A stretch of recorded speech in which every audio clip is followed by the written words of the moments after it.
Hi, my name's Sarah Mack. I'm a writer and a mindset coach for creatives.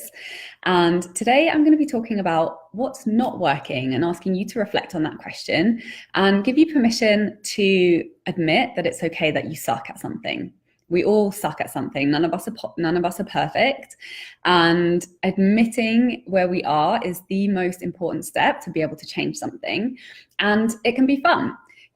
Even recognizing that we're really not good at something is okay. And it can be, the process of change can be fun if we stop resisting the story that we are not good at something. So, I'm going to tell you a really fun and exciting solution to shift without the pain of giving yourself such a hard time because you're not good at something, that will help you create the results that you want so much more quickly. And you can apply this to any area of your life. So just ask yourself right now, like, what is not working for you? Maybe it's your relationships, maybe it's your finances, maybe it's your happiness, your fitness, your energy levels, your diet, your schedule, your feelings of freedom and fulfillment. Maybe it's reaching particular goals. What isn't working? And just like have a reality check and be really honest with yourself, because it's such a powerful place to be. Maybe it's the level of income you're at. Maybe it's the way that you're working that isn't satisfying to you. Like, be honest. Where are you settling? Where are you just accepting where you are instead of admitting that it's not the way that you want to be and being open to a solution about it? In that particular area, look at it and just ask yourself the question, like, what's not working? Is it your habits? Is it your visions and your goals? Is it your focus? Is it the amount of money that you're settling for? Is it the amount of money you're asking for? Is it the kinds of clients you're settling for? Is it the type of activity that you're not doing that would bring you the results that you desire? And again, it's okay to admit that we're not where we want to be. There's always going to be somewhere that we want to evolve to. And the first step to getting there is just really taking an honest look of where we are. And it's also it's possible for change to be fun. Like, we don't have to make it difficult. What's difficult is when we resist it, when we avoid looking at the truth, and we are in denial and we're head in the sand, ostriches, mouthful of sand.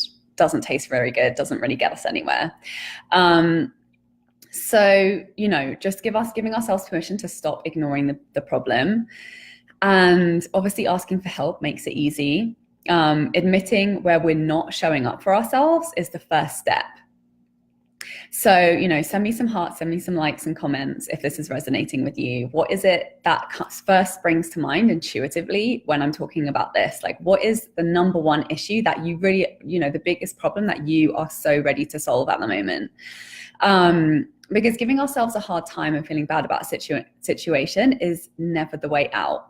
That's, just like digging us deeper into the hole.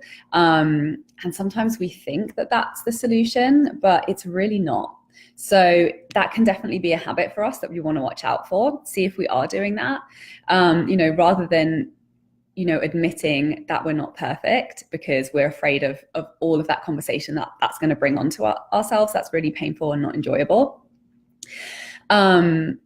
It's okay to admit that we're in process. We're always solving one problem or another. There's always the next level that we want to get to.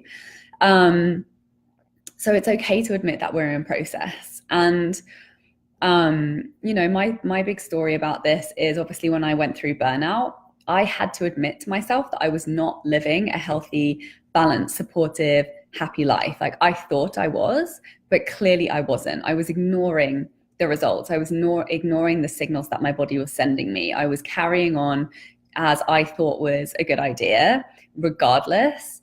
And, I just didn't look at the truth of the situation because I knew that it was going to take a big, big change and I didn't know how to make those changes. So I ignored it. I ignored the fact that I needed so much more from life for me to really be healthy and happy and thriving. I had no choice but to give that to myself in that moment where I acknowledged that it wasn't working. In fact, I did have the choice. I could have continued running myself into the ground, but, I could have continued to keep my head in the sand and just buried it and kept going and continued with, deteriorating my health and, not getting the results and the happiness that I really desired. I could have let things get much, much, much worse. And many people do that. But thankfully, I decided to save myself from myself and to start to, make some really big changes. It's been such a ride since that moment, since that catalyst to really push me into stepping out and making a big change from the way that I was doing things. Because that's really all not all, that's what it takes. When we want something radically different, we have to make radical changes. And the process that, that I went through and that I've then applied to so many different other areas of my life since then is just giving myself permission to recognize when I'm not where I want to be in a particular area of my life and asking what's not working for me.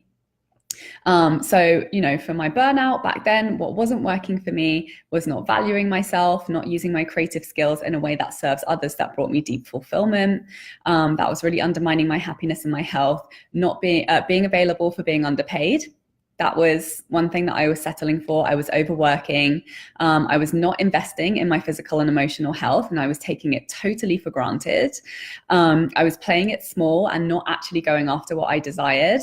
I was not investing in education and support to create healthy financial habits and to learn how to earn the money that I needed for the life that I wanted and to get the habits in place. That has been a huge learning experience for me.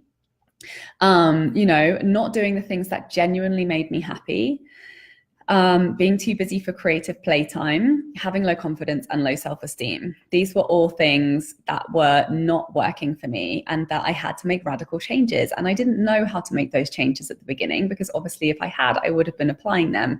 So it was that willingness to say, I don't know what needs changing, but something needs to change, and getting curious and taking massive action in all areas, trying everything until I found what worked.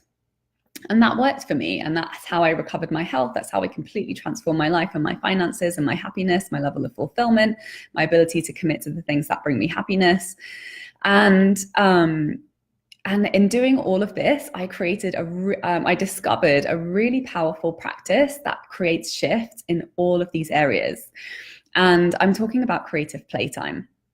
This has been completely transformative and life-saving for me. And even just 5 to 10 minutes a day of committing to doing something creative purely for myself, purely for my own enjoyment, has helped me to resolve problems and create shifts in all of the areas that I've been talking about. Because, there are many benefits of engaging in creative play. It lifts our mood, it increases our health, it reduces our stress levels, it leaves you feeling inspired and happy. It makes you magnetic to more opportunities, more money, relationships, and abundance, because it completely shifts your energy and gets you out of your funky state of mind that isn't really working for you. It creates discipline and commitment in a really fun way. I prefer to use the word devotion rather than discipline, which is actually how Pavarotti described how he became such an incredible opera singer. Not that he forced himself to do it, but that he was just completely lovingly devoted to his craft. So having a habit of creative play is completely transformative in your life. And everybody's creative, just having an idea for a meal that we want to cook, finding the ingredients, putting it together, however simple, that is using our creativity to create something from nothing. And we apply this again and again in all areas of our life. So the more we can tap into that creative power that we have, the more power we have to create solutions in everything in any area that we want. So that's why I'm super excited for my new program. It's called Creative Fun Club. It's 30 days of accountability to commit to just 5-10 minutes a day or more of doing something creative and fun, just so that you can start to build momentum, start to really see the benefits of having this kind of a practice in your life, and to do it in community to really get us going through into the new year with more fun and momentum. And it's going to be so much fun. And just when you add fun to your life, when you give yourself that and you really commit to enjoying your life and shifting your energy, magic happens in all areas. So the early bird price for that ends on Friday, then the price is doubling. So I'm going to post the link below. Make sure you click on it, have a read of the sales page and sign up today. to take advantage of that. And yeah, let me know if you have any comments. Leave me some hearts. Let me know if you're watching the replay. Thanks so much for watching. Have an amazing day.